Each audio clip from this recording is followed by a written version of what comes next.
Well, good morning. I hope everybody has a great start to the day today. Beautiful Friday morning. Good Let's morning, get Professor. Hi, thank you very much. Well, let's get after it this morning. Today we're going to talk about the investment industry in Canada, particularly how um, issues are underwritten and what the fees and costs associated with this underwriting is. We have our land acknowledgement as we start. We are on borrowed land. We will give it back in better condition when we find it. Um, Today's learning objectives. We're going to talk about what is an investment dealer in Canada? What are the roles of investment dealers? Talk about the distribution process in Canada. Then we'll talk about pros and cons of going public versus private, and then we'll talk about leverage buyouts.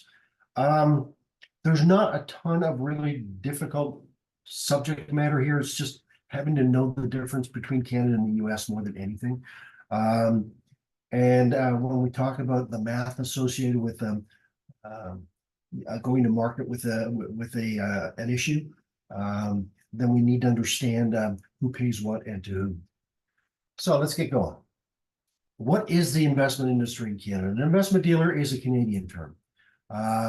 If you think, roughly speaking, the equivalent in the US is an investment banker, which we're probably more familiar with. An investment dealer in Canada, now mostly owned by banks, but not necessarily. There's a reason for that. We'll get into that later on in the talk this morning. But the best way to think of it is RBC Dominion Securities, now RBC Securities, is roughly the equivalent of Goldman Sachs in the US. There are some differences, but that's really the rough equivalent. In Canada, an investment house, a securities house, a broker, a dealer, they're all used interchangeably. Not necessarily correctly, though, because there are a couple of differences between the dealer and broker functions. An investment dealer acts as an intermediary. They use their own book to create profits, so they'll buy stocks from people, hold inventory to make markets with that inventory, but also trade the stock themselves or the bonds themselves or whatever for the purpose of creating a profit. There's also a corporate finance function, which is underwriting, and that's really the focus of the primary market, or the function of the primary market, and that is the investment dealers giving corporations access to capital markets liquidity and capital markets funding, which they would not have access to before. Now, what's a broker do? A broker acts as an agent receiving commission for buyer or seller. The broker, typical, what we think of as brokers is stockbrokers, cold calling, working with retail investors. For sure, that's one of the things they do. But they also cover institutional investors. On a larger scale, they provide advice, not only on individual equities, but on creating portfolios and how to trade. They plan M&A activities. They can manage assets for a client, and they provide the access to capital markets, which is key. Capital markets are the primary source of funding for most corporations. You cannot tap that unless you're using a broker or an investment dealer to get into the market. Most Canadian chartered banks and large foreign investment banks dominate the securities business in Canada. There's a really good reason for that. Part of the primary function, part of the role in giving access to capital markets involves using a significant amount of capital in bought deals and the equivalent when we'll get there. And that deep source of capital is really only found either on a insurance company's balance sheet or on a bank's balance sheet. So by merging an investment dealer with a bank, you kept the good pieces of the investment dealer, but you also adopted the bank's balance sheet, so you got a huge source of capital there. If you think about foreign investment banks coming in, It's not really new. When the investment industry in Canada started to be deregulated, in the late 1980s, I think 1987 was when the last act went through. The U.S. investment banks were waiting, and very quickly we had most of them involved in the Canadian market. Not all of them survived. Not all of them survive to this day, but I remember when the deregulation went through, and I started in the industry very shortly after that. Um, Goldman Sachs was here, Lehman Brothers was here, Sullivan Smith Barney was here. Um, it's really hard to underestimate the force of the investment banks. You know, Deutsche Bank came in, Citibank was here, JP Morgan Chase was here, and they didn't take over the Canadian market, but they sure changed the Canadian market. And what it really did was it forced Canadian investment dealers to focus on Canada and become Canada experts to the world, um, as well as being able to deliver the world to Canadian investors. So we're the largest investment dealers in Canada now. RBC Dominion Securities, Scotia Capital, BMO Nesbitt Burns, TD Securities, CIBC World Markets, National Bank Financial, Canaccord, GMP Capital, Optimum Growth. With the exception of Optimum Growth and Canaccord, most of these were investment dealers that got purchased by banks. Dominion Securities got bought by RBC. Scotia McLeod, was it Scotia? I think it was McLeod Weary Youngs who they bought. BMO bought Nesbitt Burns. I don't remember who TD bought.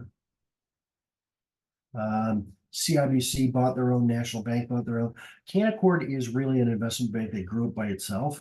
They merged with Genuity Partners to form Canaccord Genuity, and that gives them a deep enough access to capital. And there we are. So what is the role of an underwriter? An underwriter is a function that involves purchasing of new securities from an issuer at an agreed upon price. So we have a company. I don't know. Let's pick a random company. It doesn't really matter. I can't even think of a random company. That's poor. Who would issue in Canada? The banks are too easy, so we'll stay away from the banks. The insurance companies won't. So let's pick Bombardier. Why not? So Bombardier wants to issue stock or debt. It doesn't really matter. They will go to an investment dealer and say, look, this is what we want to do. We want to raise money. We want to raise this amount of money. And generally speaking, it's more than $100 million at a time. And say, we need to raise this money. Can you package it for us and see what it looks like? And the underwriter will come back to Bombardier and says, I think given the market situation, given where your stock is trading right now, we could take your security into the market at this price. And Bombardier would say, oh, that sounds good. Do you want to do it as a bought deal? Or do you want to do it as an underwriting syndicate? And they'll be back and forth on this one. Eventually, what happens though, is the underwriter will say, I'm taking all of that. Thank you. You've issued it. Now it's on me to resell it. And in return for that, there's going to be a fee. So the investment dealer assumes the risk of reselling the securities to those sectors in the economy with an excess of funds. So what happens is Bombardier issues, say it's RBC Dominion Securities is the counterpart. RBC takes all of those shares onto their own balance sheet and then takes the risk of reselling those into the market. If it's a large enough deal, they'll put a group of underwriters or a syndicate together and say, you're junior, you're senior, these are the pricing that you get, this is the pricing I get, you share the risk, and this is what we're going to pay you for. There's usually an out clause if the market suddenly collapses. So if Bombardier wants to issue $100 million, RBC says I'll buy them at $50 a share. All of a sudden the market collapses and we're suddenly trading at $40 a share. They'll say, you know, something, there's been a change in the market. This doesn't suit. We're going to back out. We're going to try to relaunch it when the market stabilizes. So what is a bought deal? Bought deals tend to be shorter, have a much shorter cycle than a larger deal. Generally speaking, it's a well-established firm that qualifies for a short-term filing by the short form prospectus. That means they've issued before. The market knows them. The market knows the risk. They've already got full form prospectus that have been filed for previous issues, or maybe they're reopening an issue. But the dealer will say, I'll take that all onto my books. I'll take this and I'll act as broker and as a underwriter. And you know, for me as the lead underwriter, that gives me a better return. But it also means I take all of the risk. Normally, they'll be priced excluding fees. Normally, if it's a large enough deal, they'll be worked in the overnight market as well. So they can do a 24-hour turnaround, gives more capital, gives more access to investors. This is one of the reasons why we had the mergers with banks. Obviously, banks had a very strong interest in acquiring investment dealers because it's a very lucrative business. But investment dealers also had to have access to more capital because as bought deals accumulate, we start to park stuff on our balance sheet, and we have to allocate capital against that for safety and for regulatory reasons. You run out of capital pretty quickly. Banks have trillion-dollar balance sheets, so it's a much easier way to park stuff without throwing all of your capital ratios out of whack. A seasoned offering means a corporation is adding to an already outstanding issue. So Bombardier has previously issued a couple $100 million worth of stock. Now they're reopening it and saying, okay, we're going to use the same issue and we're just going to issue another $100 million of the same stock. Best efforts mean we're executing as a lead broker. We're executing this deal for you without full knowledge of what the market conditions are. We're going to do the best job we can. And we're going to guarantee you a price less our commission. So we will be fully transparent with the market where we execute it with you. You will see every trade we do. You will know that we're executing as well as we can. And in return for that, you accept the price and pay us a commission. And an IPO or initial public offering, the first time securities are made available to the public. So if a company has never issued before, the first time they issue securities is their IPO. And after that, they're either going to reopen that as a seasoned offering, or they will have another issue, but it's no longer the first time they've hit the market, so it's not an IPO. It'll just be another issue. What is a market maker? Market maker is an investment deal that engages in buying and selling securities to make sure there's a liquid market. They don't always want to buy or sell them, but it's a service they provide to the securities industry and to their own clients to say, if we have sold this to you, we will always be ready to buy it back from you. We're always ready to buy it back from you when we didn't sell it to you in the first place because we want this market to function well. We want it to be a deep liquid market. And the deeper and more liquid the market remains, the better we are at bringing other firms into the market to add more liquidity and more depth and whatnot. So part of the function is they will act as market makers to institutional and retail investors, the same as every other broker. When the client calls up and says, I want to buy, 500,000 shares of this, they will sell them 500,000 shares of that. In order to be able to do that sort of a trade, they have to hold inventory. So they're holding inventory to be able to buy and sell, but they're also holding inventory as a position itself. If they believe that the stock is going up and they happen to be holding a couple 100,000,000 shares of it, they're in a good position. Part of the other role of market maker is to provide research on the the investments they're selling. So equity research on certain stocks, or looking at debt issues and stuff like that. Some of that is a PR move from the investment dealer to make themselves more attractive, and some of it's to encourage investor interest in the market. The deeper the market you can get, the more market participation, the better off everybody will be. So some of the efforts of market makers are just to keep the market running. Excuse me. What's an advisor? This is tricky because in order to give advice to a client, you have to be a registered investment dealer. Along with that registration comes a fiduciary obligation. Not everybody can give advice. Once you give advice, you've gotten into a fiduciary relationship with your client, where they have a right to know that you've put as much thought into that as possible, and that you're working in very good faith. What kind of advice on an ongoing basis? What securities to buy and sell is the big one, obviously.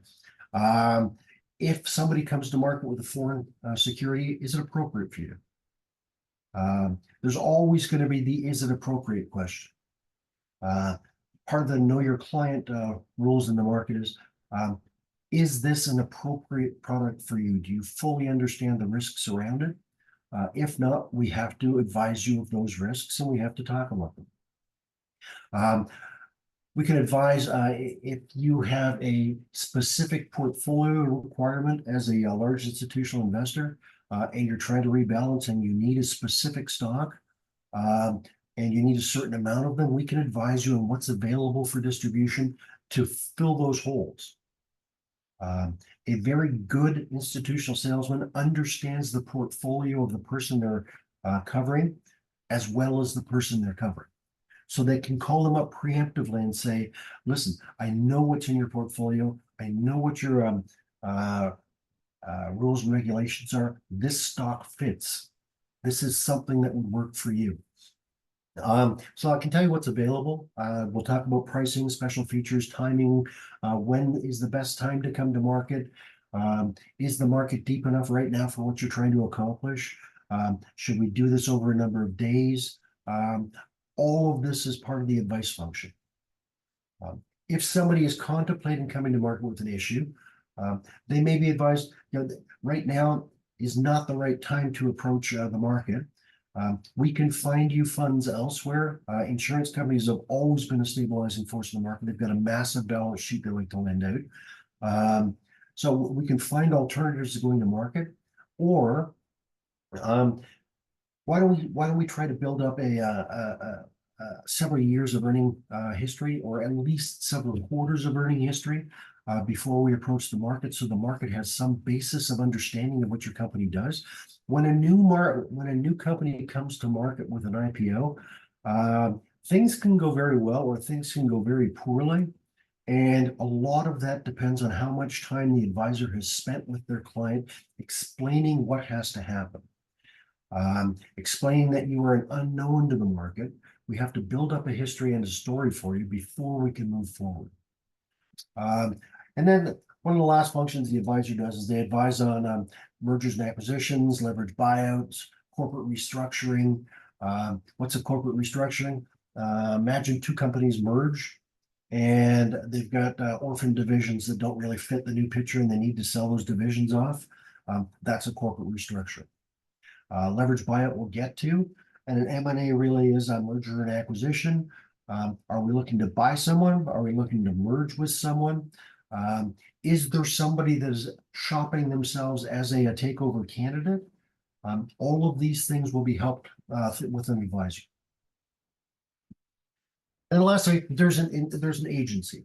What's the function as an agency?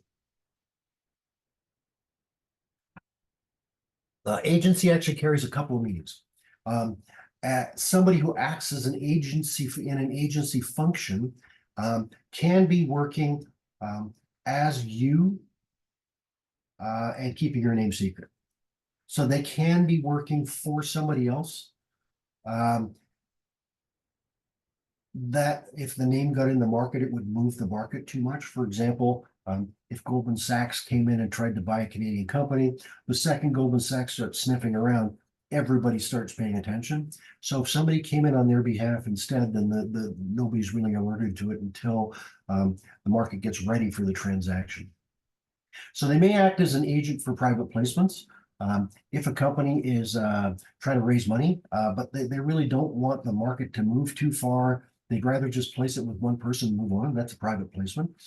So investment dealers will shop those around and say, I've got a company that needs to issue $150 million.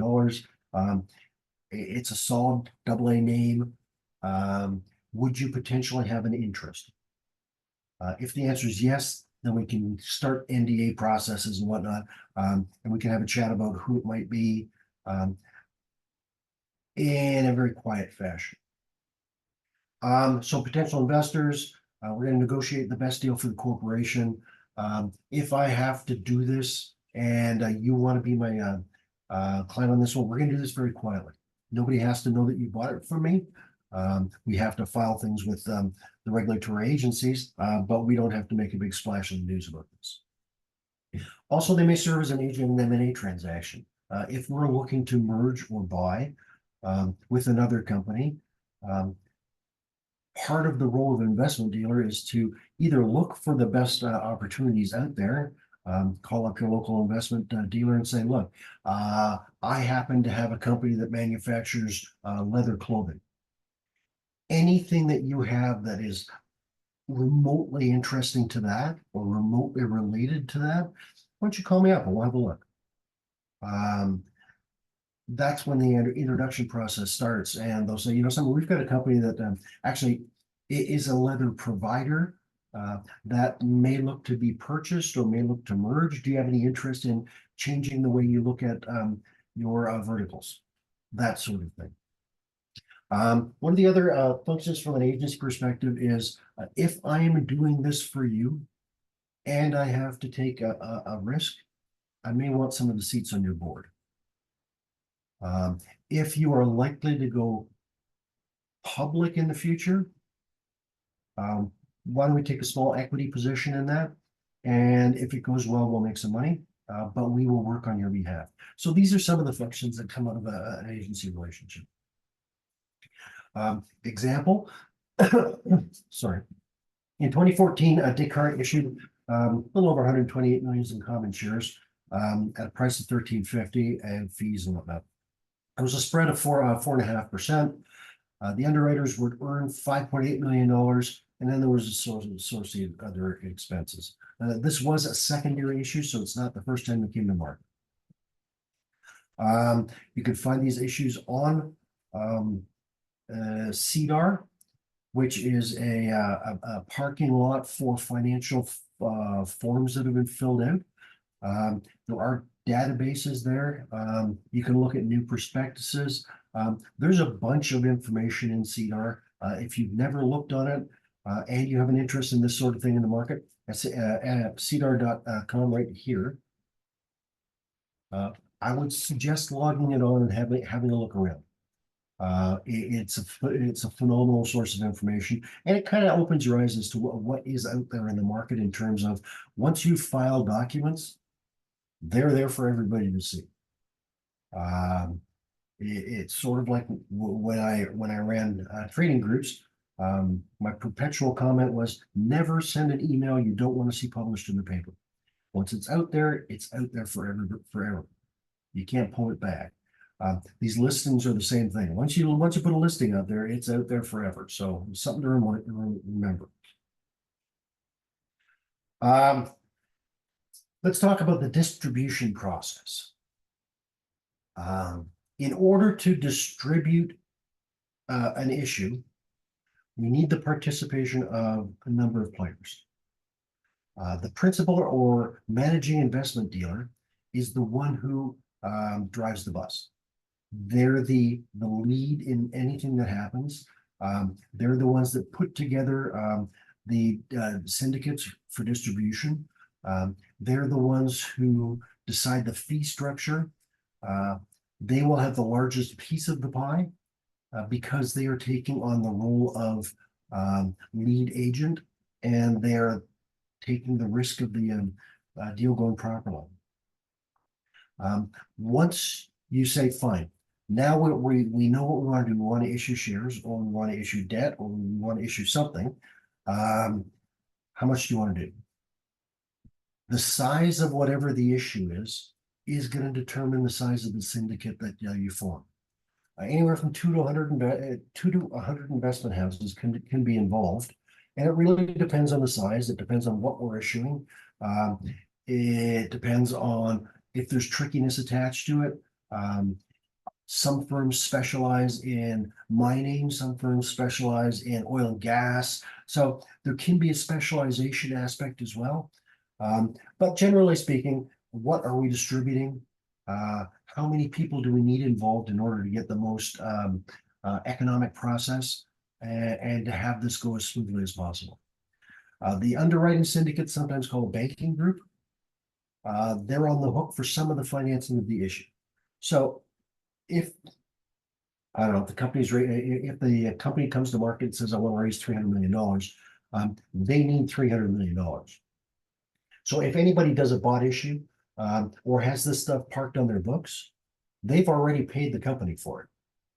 So they're going to be, that's when they say you're on the hook for some of the financing. If you take stuff onto your balance sheet, you're giving somebody money for it. So now you're assuming the risk, but that means you're using your capital to backstop their risk. Other things that the lead investment dealer does is he helps prepare the prospectus for the company. Prospectus, a long form prospectus takes a long time to fill in. You have all of your financial statements. They have all of your issuing history, your operating history as a company, who your major shareholders are.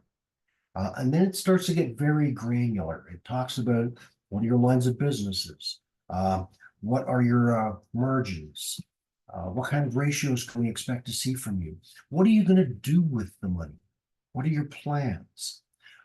So once you issue a perspective, a lot of non-public information makes it into the market because you have to have full disclosure. You cannot hide anything. So if you're not ready to give that full disclosure, you're not ready to do an issue. And that's part of the advice function from an agency saying, maybe you're better off not going public because maybe you're not ready to share the information you have yet. Maybe you're a technology company who has something big they're going to bring to market. But if we go public first, then we spoil the surprise. A securities body is going to take the prospectus and make sure it carries all the required information. There's a ton of information, as I said, that needs to be in the prospectus, and the securities body makes sure that it's all there. You might be able to file a short form prospectus if you've already got publicly traded shares outstanding with greater than a $75 million market value. That means the market already has a history on you. They already know what you've done. You've already filled out a long form prospectus once. Most of that information isn't going to change dramatically, so we'll let you do a short form prospectus instead. Couple other things. You have to have filed financials for the past 3 years, annual and interim. In the perspective, we need to talk about the price, the features of security, what the proceeds are going to be used for. And there's a process called a prompt offering qualification, or a POP. Once you get all of this put in place, now you're ready to go. But you need somebody to help you through the process. If you've never done it before, it's daunting.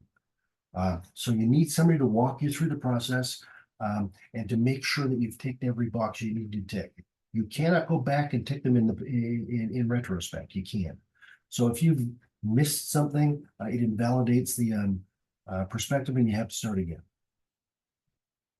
So let's talk about it. Maxwell Corporation wants to issue shares. Do I talk in depth about this or no? Yes. They want to issue 250,000 additional shares of stock. They're going to use CIBC World Markets as their lead dealer, and they're going to have 15 investment dealers, including CIBC World Markets, will be in the syndicate. The syndicate will then decide who they wish to have distribute on their behalf. They may do it themselves, or they may farm it down to other dealers, and then go to the brokers and then to the public. Along the way, we have to warehouse this deal. So we have to backstop the risk of that with the capital in the company. So CIBC World Markets is taking the risk of this on their books until they can get it to their investment dealers in the underwriting syndicate.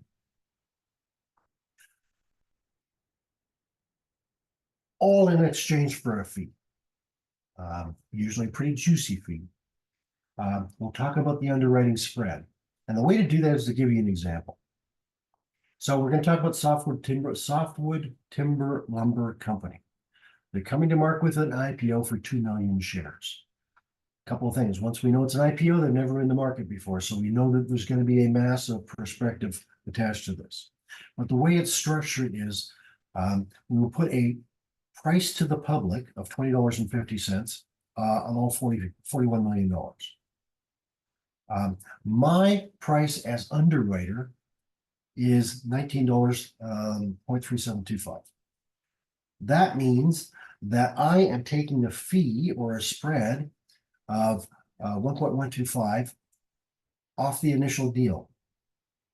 So we can see that the underwriter's price is $38,475,000 plus the spread equals the price the retail public's going to pay.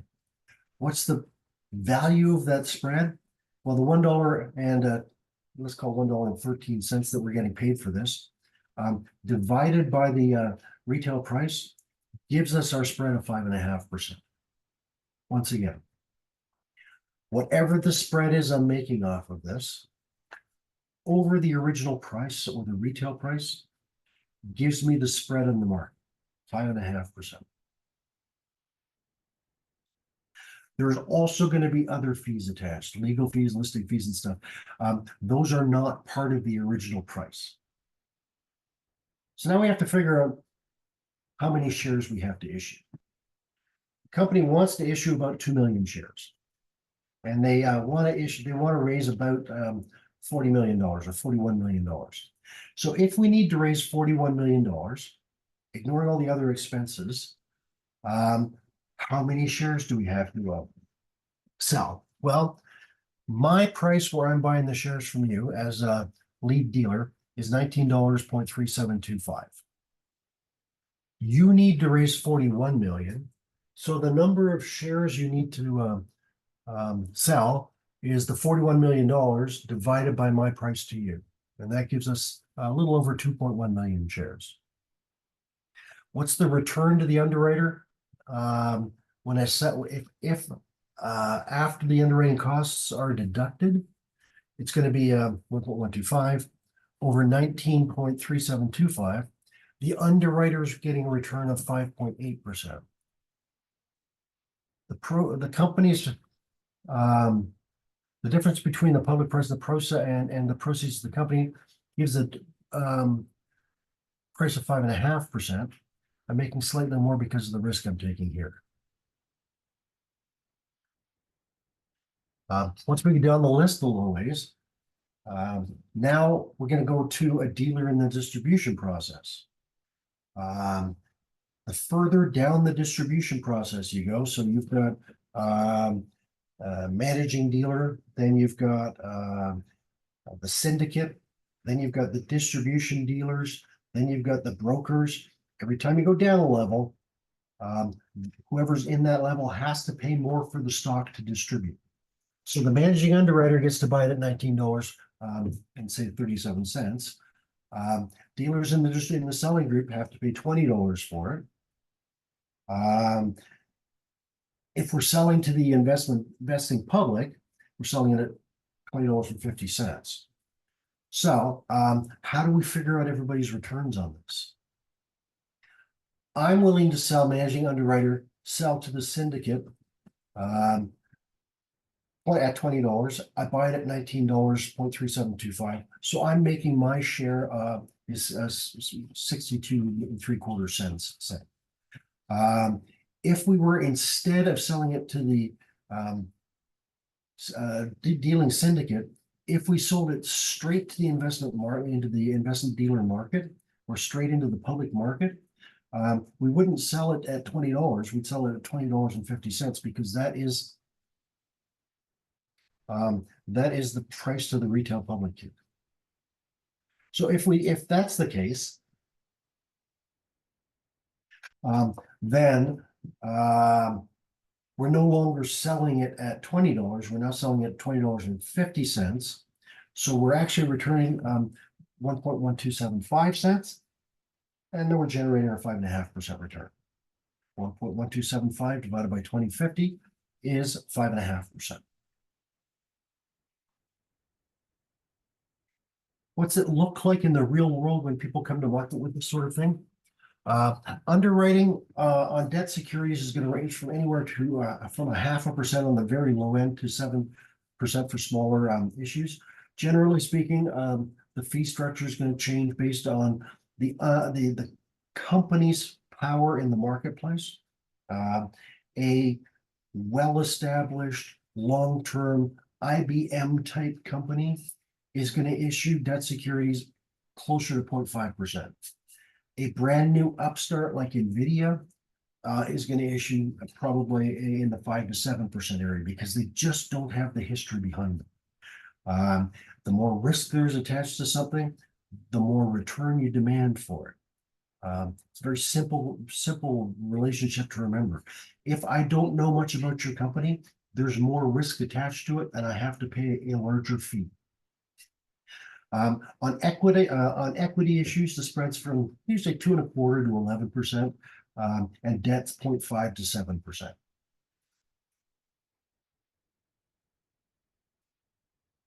There's two pieces to any flotation cost: the underwriting compensation, which is the spread, which we just talked about, and then there's other out-of-pocket expenses like printing, legal.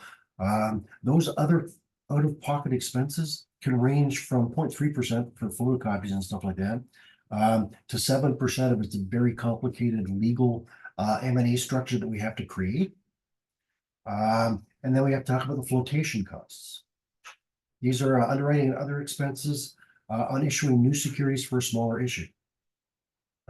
If NVIDIA comes to market with a smaller issue, say $50 million, there's a higher cost attached to that than if IBM comes to market with a several $100 million deal. So why don't we talk to the softwood lumber company that we talked about? Here. Wait. Here.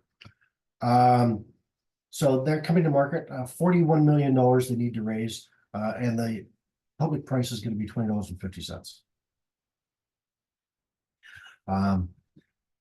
What's the pricing look like?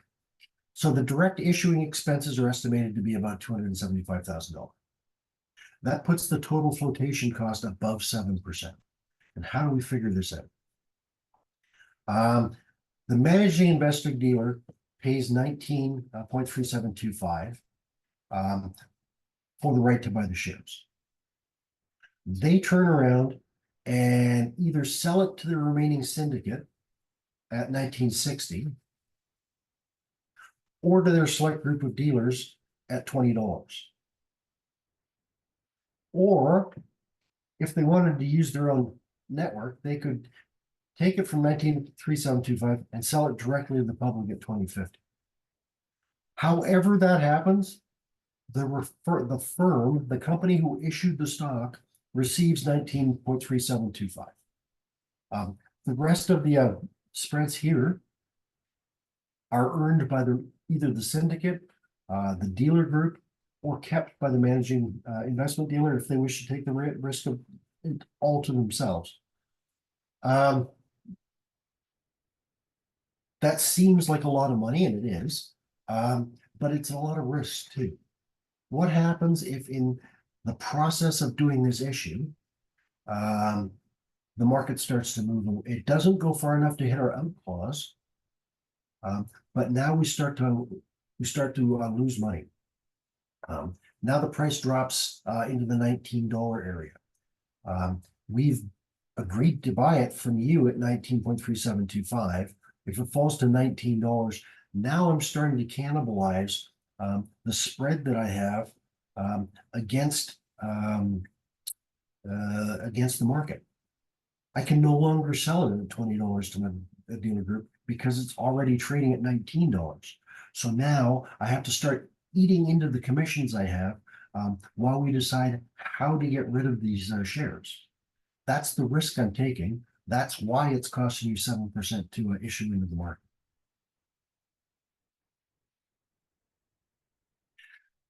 So let's talk about new issues. We have to be careful about how we price a stock. I'm taking it into my books, my balance sheet. I'm holding it until I can sell it into the market or redistribute it. I have a risk here. I have to be very careful what price I take that under my books, because if the market starts to move, I still own this on my books. I can't get rid of it. If it moves in my favor, yeah, it's a great day. If it moves against me, which is more likely to happen, then I have to absorb the difference between where I'm buying it and where the market really is when I can finally get rid of it, when I can finally sell it off my books. So we need to have an in-depth analysis of the company to determine what the actual value of the stock is. Some of this we already did in chapter 10 when we figured out how to assign price to a stock, and companies are going to do that on a very in-depth basis. But we're also going to look at what industry are you in? What are the financial characteristics of the issue that we're trying to bring to market? What are the anticipated returns and dividends that you have going forward? Without those anticipated earnings and dividends, it's very hard to come up with an accurate valuation of your stock. Now, once we have a tentative price assigned to it, we're going to look at the other firms in a similar industry. If IBM comes to market, we need to know what price we're going to bring it at, but we also need to know where all the other computer companies are sitting. IBM, I suppose, is a bad example. If we do Dell, Dell's a better example because now we can look at other computer assemblers or manufacturers or sellers and compare what the information we have for Dell versus the rest of the industry. What's the price earnings in the rest of the industry? If, for example, the whole industry had a price earnings average of, say, 10, it's hard to bring a stock to market that's much above this norm. We have to be pretty much in line with where the rest of the market anticipates an issue to trade. Otherwise, it's not going to trade. And then we have to see how much demand there is for your stock.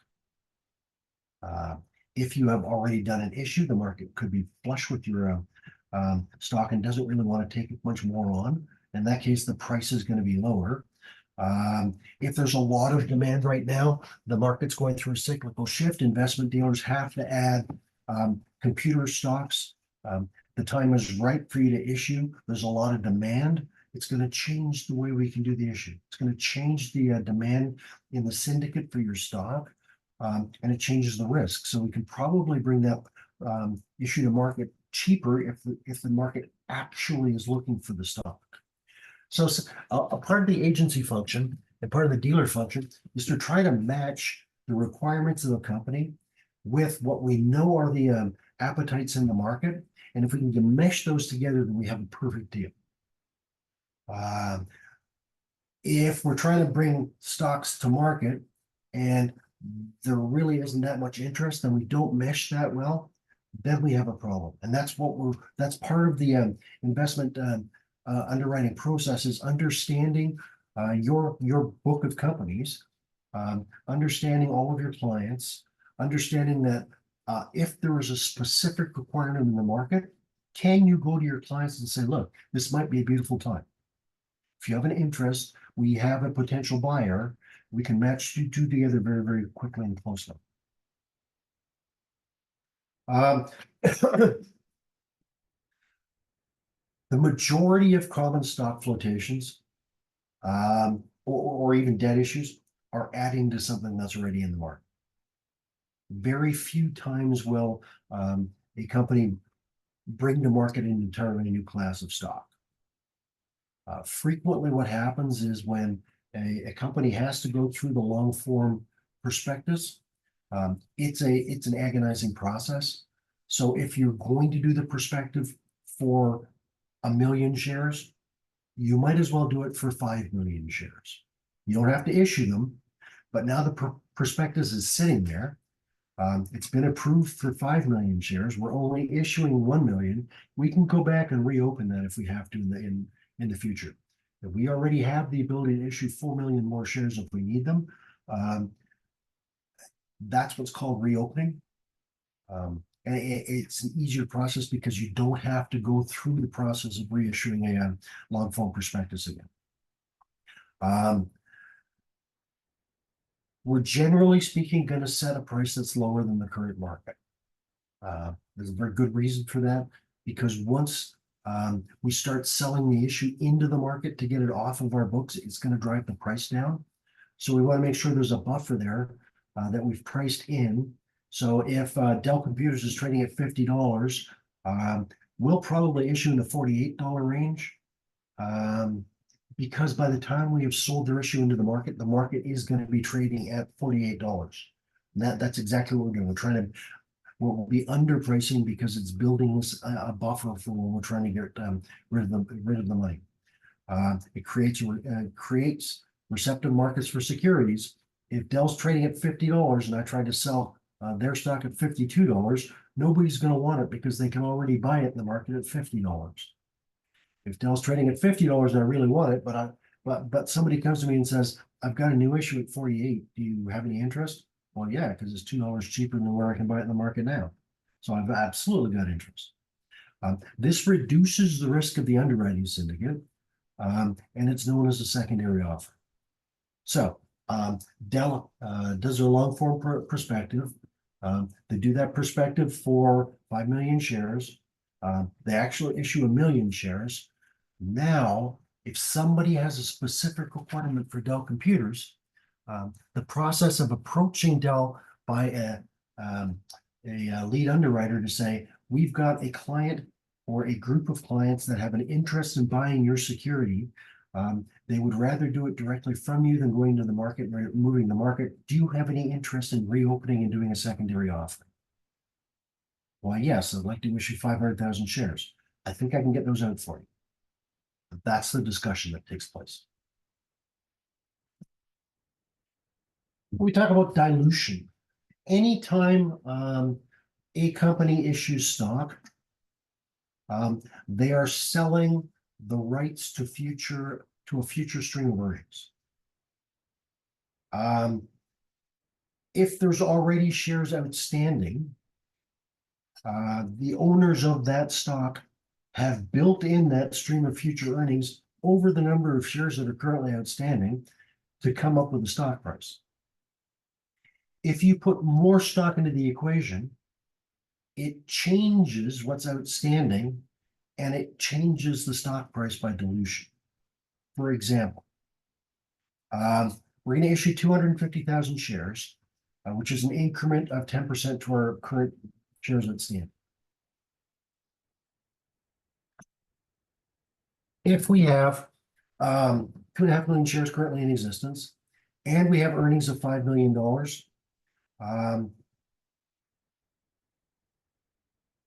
our earnings per share is $5 million over 2.5 million shares, which is $2 a share. When we increase the number of shares by 250,000 shares, we go from 2.5 million shares to 2.75 million shares. The same earnings of $5 million have to be distributed to a larger number of shares now. So after the issue, your earnings per share drops from $2 to $1.82. But the lumber company says, you know something? With this added money that we're earning, that we're going to get, the added capital of the 250,000 shares, that's going to expected to generate additional annual revenues of $775,000. So yes, we are issuing more shares, And yes, on our current earnings, that dilutes our shares, our earnings per share from $2 a share to $1.82 a share. However, after we've done the issue, we expect our earnings to go from 5 million to 5.775 million. So over the new number of shares of 2.75 million, the new earnings per share is going to be 2.10. So our new earnings per share after we've issued is actually 10 cents a share higher than it is right now.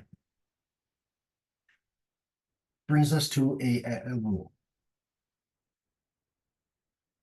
If a new issue diminishes the overall wealth of current shareholders, no go.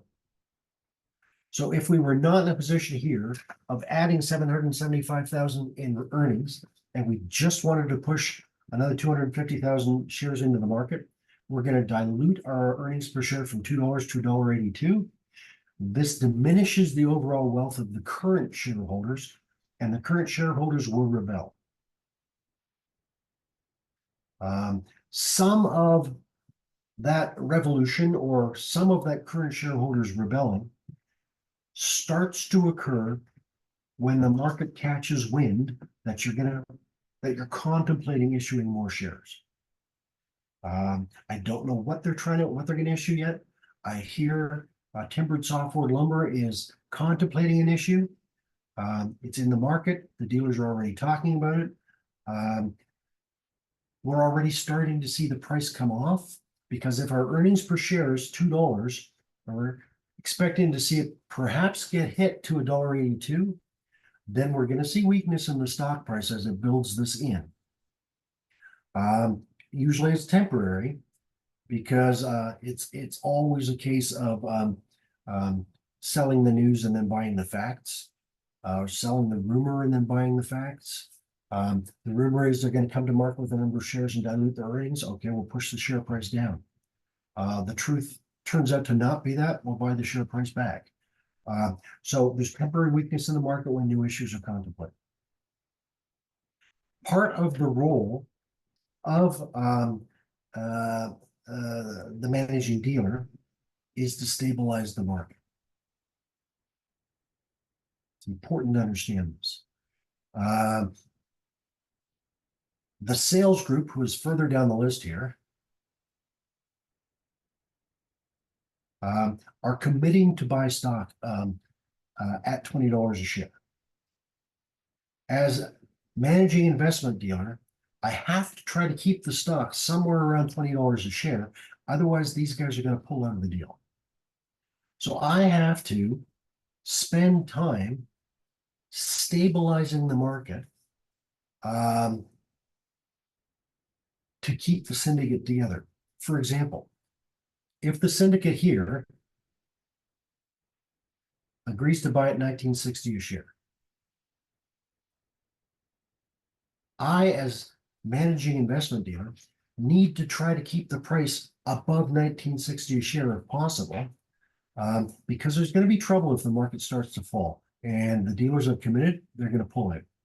So now you're stuck with a deal on your books already that you cannot send to your syndicate for distribution because they won't take it. Now we're going to sit here, and now we got to wait, and we're losing money as it sits on our books. So what we have to do is we have to start purchasing securities below the issue price as we get closer to $19 to try to push the price of the security back up towards $19.60. This is called market stabilization. It usually only happens for the first couple of days after an issue. But if we're in a declining market already, and we have a new syndicate hitting that market, there's going to be losses that we have to incur to stabilize the market. That's one of the risks that we have. And then we talk about aftermarket. Once we've distributed, once we've sold everything, it's no longer our books, but it's on somebody's books. And that somebody is not going to be very happy if all of a sudden the market collapses. We have a reputation as an investment dealer to protect. We want to have the reputation of bringing strong securities to the market, securities that you're not going to immediately lose money on. particularly if it's an IPO that nobody's ever heard of before. Once you start getting a reputation for bringing IPOs to market that are going to plunge or do very, very poorly, you can't shake that reputation. So we got to know about it. What is normally true about an IPO? What's normally true about an IPO is they tend to do very, very well immediately and for the next little while. It depends on what kind of a company you are, will define what a little while is. If you are a company that it has a history of a private history that's done very, very well, and now you want to issue stock, you'll probably see that initial period extend, might be a few months. If you're somebody like Trump Media, that launched into the market, the initial period lasted a couple of days, and then the market collapsed. It's very usual after the distribution period ends and after you go through the honeymoon period of trading higher for long-term underperformance in the next couple of years. Very, very normal. After you get through this initial and then plunge, what happens next depends on the quality of the issue and the company and the market as a whole. This is one of the reasons why we tend to see significantly more underwriting activity take place in rising markets than falling markets. When the equity market already is under pressure and falling, nobody wants to take the risk of having these sit on my balance sheet until the market stabilizes. And if the entire market's collapsing, there's nothing I can do that's going to stabilize this stock. I'm going to have to wait it out. So what happens is, in a declining market, there's a lot of pressure on issuers to say, wait, this is not the right time to come to market. Mostly because I don't want to price it for you, but also the pricing you receive is going to reflect that. So wait for the market to stabilize, and then we can come to market, and you're going to get significantly better pricing and a better long-term performance in your stock. What's the securities industry in Canada look like? Well, prior to deregulation in the 80s, what you had is a couple of hundred investment dealers. There was probably 10 dominant ones that really ran the market, but they tended not to be owned by banks. They tended to be private, well, mostly private. But as a result of that, they tended not to do as many bought deals. They tended not to warehouse stuff as much as they do now. It was very rich. There's a lot of money in underwriting, but the amount of capital that you required started to increase, and it started to increase dramatically. Through that period, I think 1987 is when we started to pull apart the financial pillars, but through that period, think about what was also happening. Desktop computers were starting to come into play. Computing power started to pick up. Remember that computing power doubles every 2 years. So when we started seeing stuff in 1987, 1988, 1989, you cannot contemplate how rudimentary the desktop computers were. You had to put a floppy disk in to boot it up. There wasn't much memory. But as the technology advanced, we saw a bunch of things happen.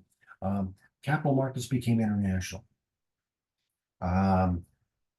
Very quick price movements. Very quick distribution of information and prices. This led to a situation where the investment dealers needed more capital. The only way to get more capital was to tie yourself to somebody that had a stronger balance sheet. In Canada, that was typically banks. Insurance companies could have provided the balance sheet, but it doesn't fit their model. Insurance companies really there to reduce risk in the market. They're not there to take on a investment dealer type role. That's a risk that the banks were happy to take, so we saw this kind of a merger happen. Very quickly, banks bought or started their own investment dealers. Now we have about 100 firms in the industry, but only a handful of dominant players. Those would be the big banks. And then we've got Canaccord, Genuity, GMP, which is Griffith McBurney Partners, and a couple of others. The capital base is what's required. If you don't have a deep capital base backing you, it's very hard to get in the market. That's why we've seen a lot of the foreign banks coming in with massive balance sheets. HSBC came in and bought Gordon Capital. HSBC's balance sheet is $1 trillion. It is massive. Citibank bought Solomon Smith Barney and Travelers. They had a massive balance sheet there. This is the sort of thing that we had to deal with when they came into Canada. Is as a separate investment dealer, it was impossible to compete with that sort of a balance sheet. So you had to tie yourself to a better balance sheet. Starting in 1987, it used to be that there was no real business that was transacted between insurance companies and banks and between insurance companies and investment dealers, because that would violate the financial pillars that we had in Canada. We did not want that sort of merger to happen. Banks tried to buy insurance companies, and that was kind of slapped down by the regulators. Banks did buy investment dealers, and that's really kind of as far as it went. So it's a question of where we're going to go next, I guess. I'm not going to read this, but it talks about in the US how things were happening at the same time as Canada. Bear Stearns acquired by JP Morgan Chase. Lehman Brothers went bankrupt after 158 years and was bought. Merrill Lynch was acquired by B of A. Goldman Sachs actually became a bank. Morgan Stanley became a bank, and of sorts. And then in the following the 2010 financial collapse, 2008 through 2010, we had another round of regulation coming in to try to constrict the banks, to try to put more controls over their balance sheets. Dodd-Frank was the first one to come in. And then after the 2015-16 moves, we saw even more moves, but this time it was to unwind. So Dodd-Frank came in to tighten the clamps on how capital was deployed, and then under Trump's administration, the taps were opened again. So we're in a constant state of flux. Excuse me. So what other changes have we seen?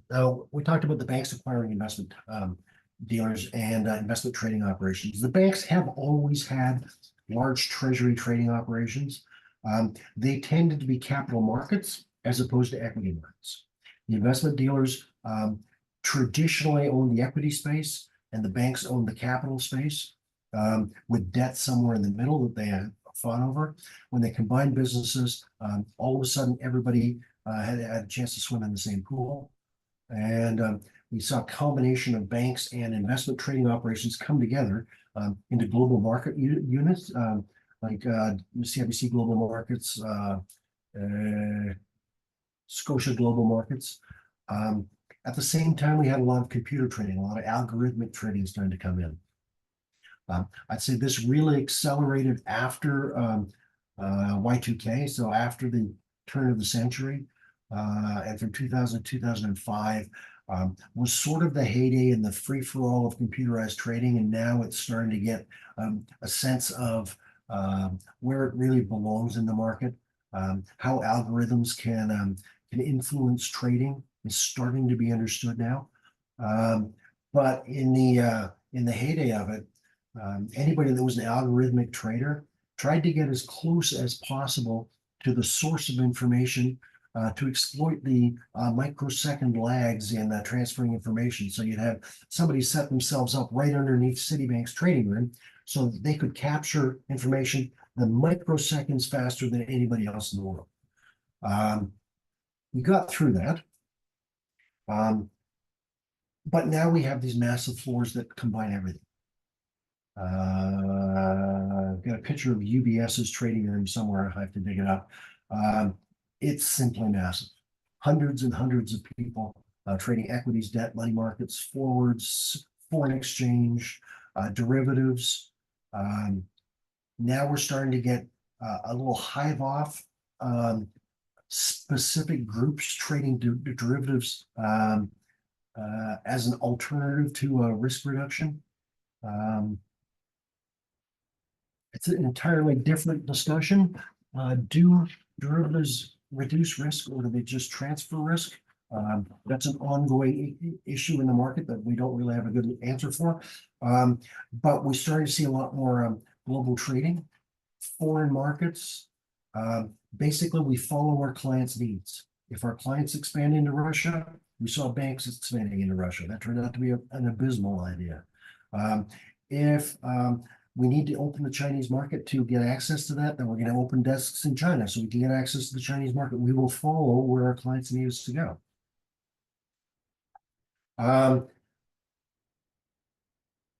Discount brokerages were a US phenomenon. Sometime around, where was I? Sometime around 2000, Canada started to loosen up with discount brokers as well. It didn't go necessarily as far here as it did in the US with Charles Schwab and TD Direct was formed out of a bunch of mergers. But it's really creating discount brokerages to match the offerings by the US counterparts. And then 24-hour books have come into play in the last few years, where a book remains active 24/7 and it's just passed from trading center to trading center. Generally speaking, that'll be London, somewhere in the Far East, whether it's Singapore, Tokyo, or Hong Kong, or even Asia. It could even be in Australia. And then it flips into North America, generally speaking, New York, but it doesn't have to be. It can be New York, Toronto, some San Francisco, some Chicago. But you'll have one in this time zone, and then it'll flip back to London. So everybody has the book as it goes live, but only one section, only one group can trade off it actively. What's happened in Canada?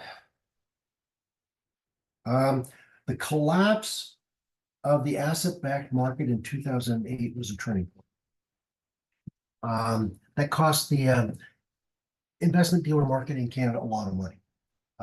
It also resulted in, that was sort of the canary in the coal mine. And once the asset-backed market started to turn in Canada, the mortgage-backed market started to turn in the US. When the mortgage-backed market started to turn in the US, it caused a massive decline in the housing market. It caused a massive decline in stock markets. It undermined wealth globally. But that really caused a shuffle in the industry. From an underwriting activity perspective, debt has always remained strong. Income trusts and asset-backed type issues have had a substantial decline following 2008. The mortgage-backed market still exists, but not, I mean, it's not where it used to be.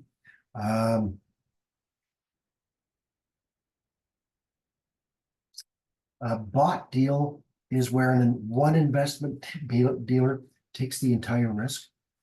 Doesn't involve a syndicate. The problem with bought deals is they tend to restrict who's available to them. So if I can either do a private placement with someone, or I can buy it onto my balance sheet to get rid of it. If I buy it onto my balance sheet to get rid of it, I'm selling it to institutional investors. I'm selling it in chunks. If I take $100 million trade onto my books, I want that thing gone. So we're going to do it in at least $1 million pieces to try to get rid of it. That usually precludes retail investors because they've got no interest in getting in there. So from a revenue perspective, commissions still dominate at 35%. Investment banking in the secondary market kind of go back and forth in the 20%-ish area. Interest rate is 13%. Remember, we're holding all this stuff on our books and it actually has value. And then other type fees are 9%. What are some of the criteria for going public? There's no prescribed or official size. However, it tends to be in the $100 million area somewhere.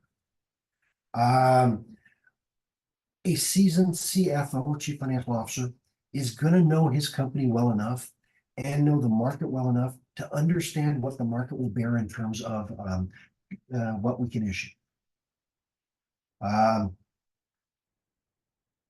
The type of company you are when you try to issue sometimes dictates who you can deal with.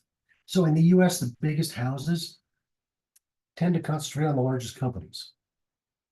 Goldman Sachs wants to talk to IBM. In Canada, we've seen that spill over the border somewhat, which leads Canadian dealers to over-participate in smaller securities. Bidding against Goldman Sachs is tough. You don't want to let them have it, but you'll have your strong boys compete against their strong boys, which leads the rest of the market to be overcovered or over-participated by Canadian dealers, which I suppose is healthy. I mean, I suppose it's healthy to have Canadian dealers running the Canadian market, but not necessarily in a position we've been pushed to be. Why would you go public? Why would you issue stock? I mean, for sure, when you're trying to figure out what your cost of capital is, you want to try to figure out how you're establishing your capital structure. Equity is certainly a piece of it. To do that, you have to go public. There is a prestige in being public. There's a prestige to being a issue. Particularly if you've been an issue for a long time and you're a known commodity, it helps you in bank negotiations. It helps you in management and recruiting and retention of your management. It helps you in marketing your products. However, there can be some dark sides. If you're already in the stock market, if you've already issued, then to issue again for the purchase of a different company is a little bit easier. If you are potentially looking to sell yourself, if you're already an issuer and already public, it's easier to be sold. Estate planning, obviously, if there's a market and a price, and people are holding it, then makes it easier to plan that. What are the disadvantages? It's tedious, it's time consuming, it's expensive. You need to put non-public information public. You got to talk about your profit margins, your product lines. You got to pay a commission. The listing in the US is harder than the listing in Canada, but the listing in Canada is not easy either. The perspective is a beast to fill in. The CEO adopts a new role once you've gone public as a PR representative for the company. If you're not public, the CEO spends all their time running the company, so you're taking that away as well. There's also a lot of pressure on the performance of your stock once you sell the stock. Now you get pressure from analysts and institutional investors to explain every tick movement in your stock, and your focus could change. You could go from having a long-term focus in your company to being very short-term focused because you're trying to keep the analysts and the institutional investors happy. Quarter-to-quarter moves become much more important than long-term stewardship. And capital budgeting considerations can get skewed because of earnings per share impact, which we'll look at in a minute. There's also a cost to going public. If you issue a smaller share, under $1 million, under a million shares, your underwriting spread could be in the 18-19% range. So it's not cheap. So you really have to consider the advantages and disadvantages of going public.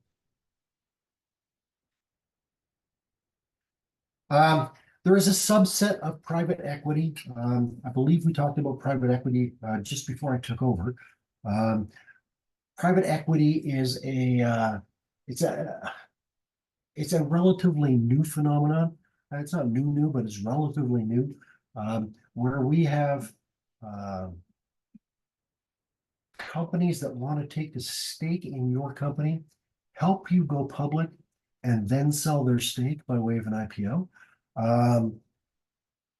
You almost never want to have a venture capitalist come knocking on your door. Generally speaking, they've seen something that you haven't seen yet. And it's usually not a very fulfilling two-way relationship. However, they can provide the expertise. They can provide initial capital to you. They can give you information, but they're going to want a seat on the bus. So generally speaking, they're going to take one or two seats on the board. They're going to take an equity stake. And we see this more often right now with technology firms. What's an initial public offering? The first time a company sells shares to the public. If they have already sold shares to the public, it's no longer a private company, right? So now we're going from private to public for the first time. Normally it's $100 million or so. There's no hard and fast number, but $100 million is kind of the sweet spot.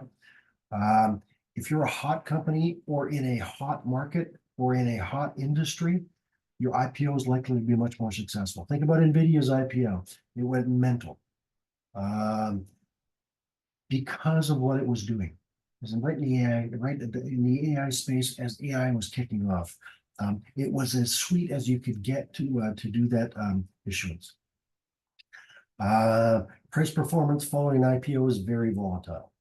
Think about what happened to Truth Social and Trump Media. It shot higher, was issued at $35, it went to $70, $75 in the next day or so. It's never seen that price since then.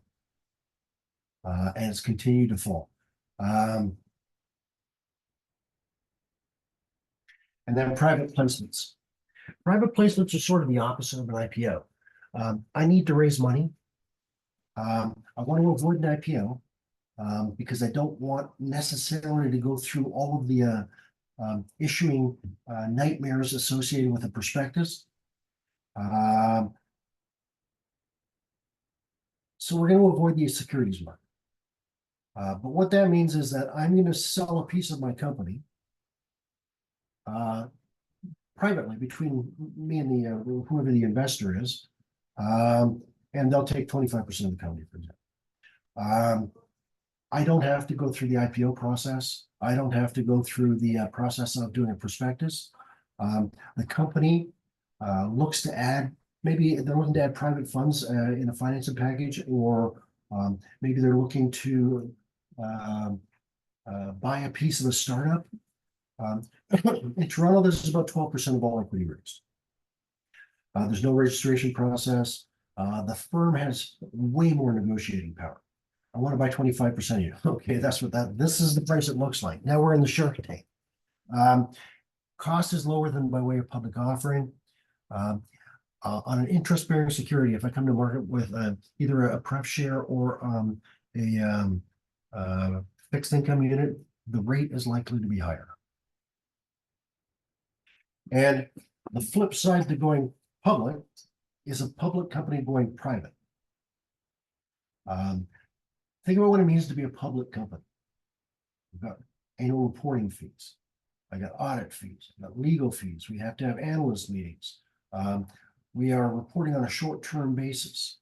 We're now going from quarter to quarter instead of year to year or 5 year to 5 year. We can save hundreds of thousands of dollars if we go private. We can either do this by getting bought out by a private company or buying back the shares from the public. Those are really the two ways to go private. In either case, what happens is public shares are taken out of the market and they stop trading.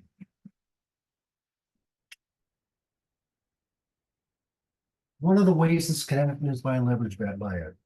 A leverage buyout borrows the money they need to buy the shares in the company.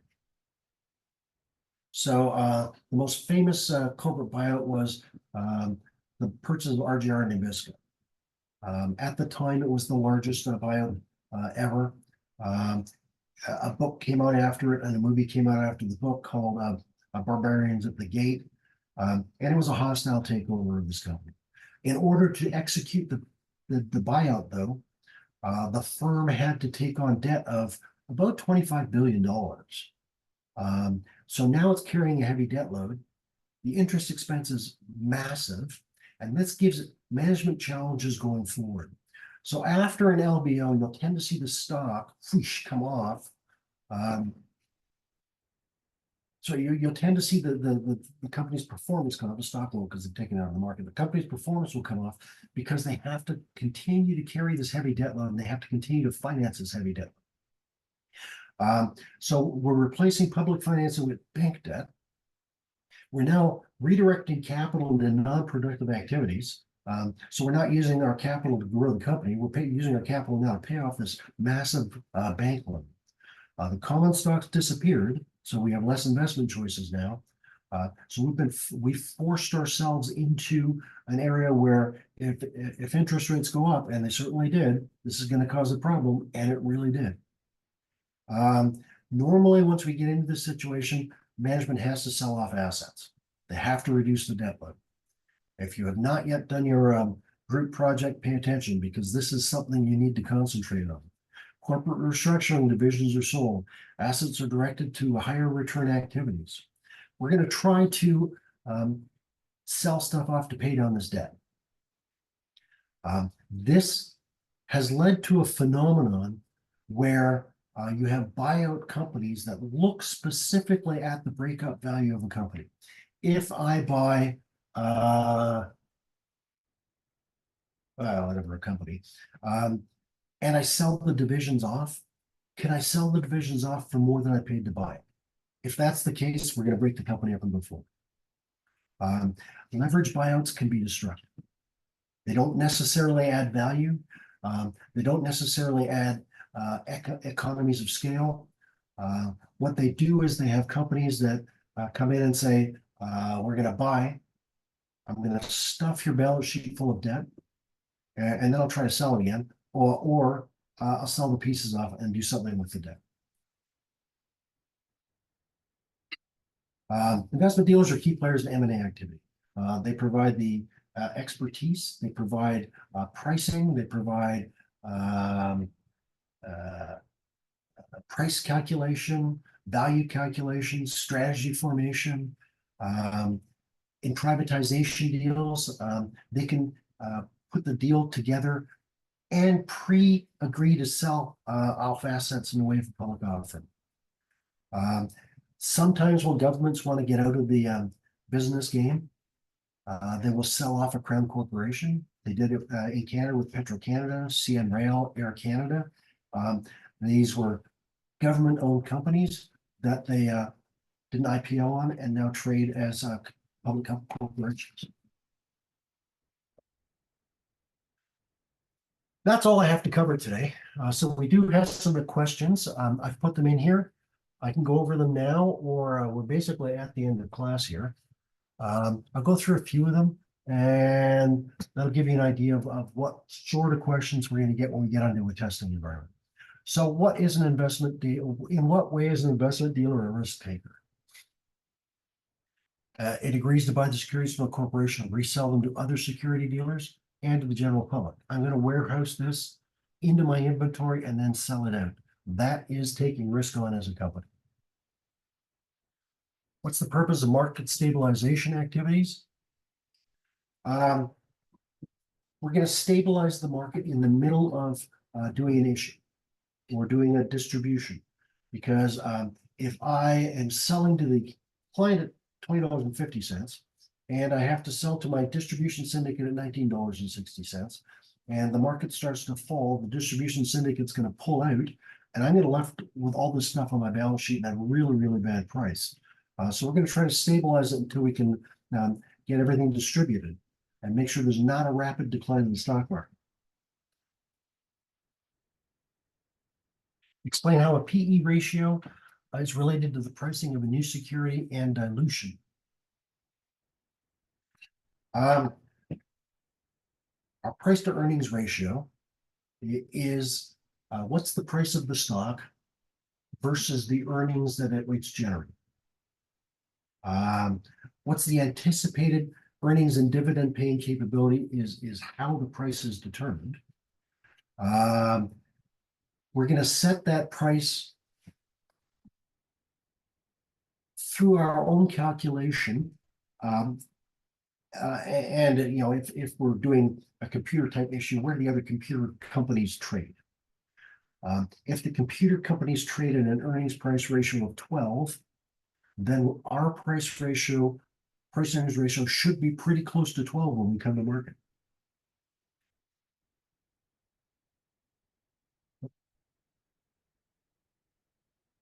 Discuss the key changes going on in the investment broker dealer community. Who are some of the new participants? Well, since 1987, Canadian investment dealers have been vertically integrated with banks, so they've got a huge access to capital. We have recently seen some of the smaller investment dealers merge amongst themselves in order to try to increase the size of their balance sheet. The banks have never had a particularly good distribution system. The investment dealers have always had a particularly good distribution system. So you're trying to merge those two activities together. Foreign subsidiaries are now poised to move into underwriting. So Goldman Sachs underwrites in Canada and trades in Canada. The charter banks now are in the retail game here in Canada and are starting to play with the investment underwriting group through their dealers. So Royal Bank or RBC deals through RBC Dominion Securities. That would be that. Why would you choose to remain private? You don't want to get all that information out. You don't want to pay the price. What happens if you're in a bear market and you've issued and your stock price collapses? Now you've got a problem on your hands. Sometimes it's easier to stay private if you don't need the capital. Now examples. Midas & Company is the managing investment dealer for a major new underwriting. The price of the stock to the managing dealer is $15 a share. Others, syndicate dealers can buy at $15.25. The select dealer group can buy at $15.60. The price to brokers is $16, and the public price is $16.50. If Midas sells to the dealer group at $15.60, what is the percent return?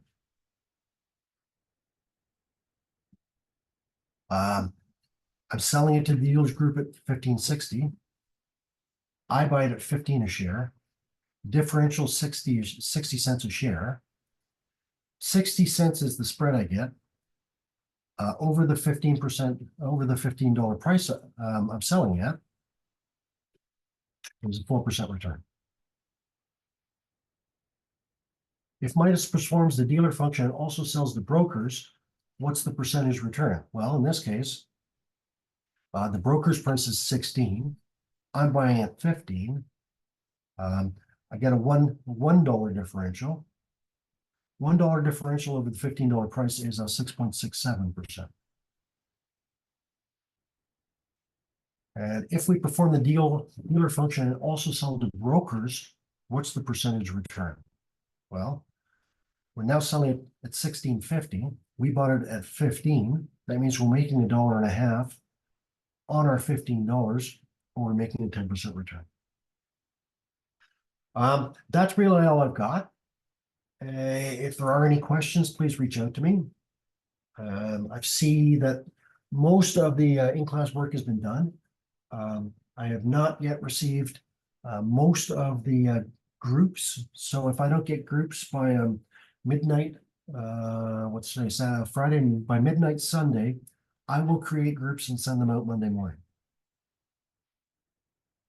I think that's it. If there's any questions, please give me a call. Oh, please, send me an email. I will get this loaded up on the Blackboard as soon as I get the link back from YouTube. Thank you very much. Have a great day. Professor, Yeah, go ahead.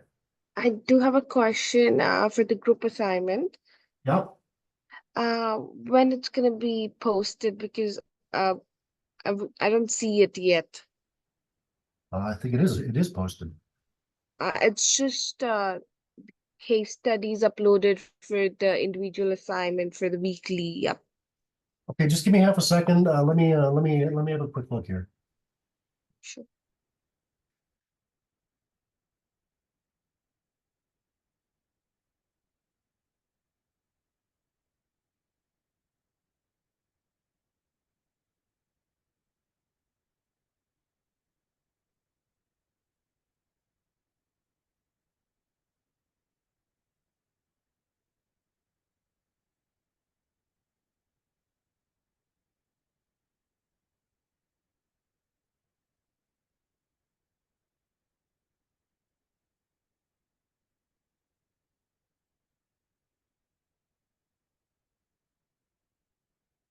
Oh, I'm sorry. I thought it was available. It is now available. So my apologies. I thought it was available. I guess it got re-hidden. So I believe it's now fully available. Oh, thank you, Professor. And for the case studies, for the weekly assignment, when are they due, and how do we submit those? Because there's no option to submit case studies. That's a good question. I guess I didn't set them up right then. Let me figure that out and I'll send something out about that as well. Okay. Thank you for keeping me honest. I appreciate that.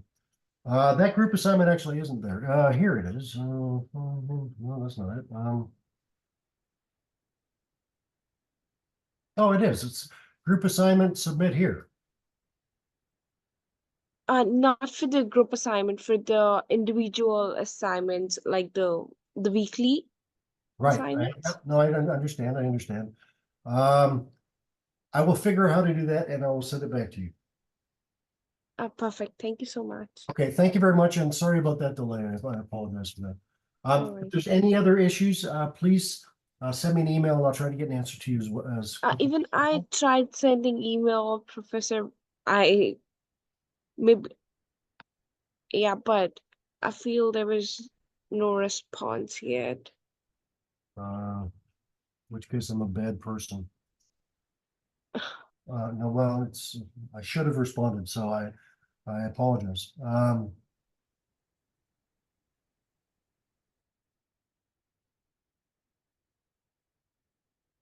Um, okay, well, let me figure this out and I will get back to everybody um, as soon as I can. So I will have an answer about how to submit this stuff before the weekend is over. Perfect. Thank you so much. Okay. Thank you very much, guys. Have a great day.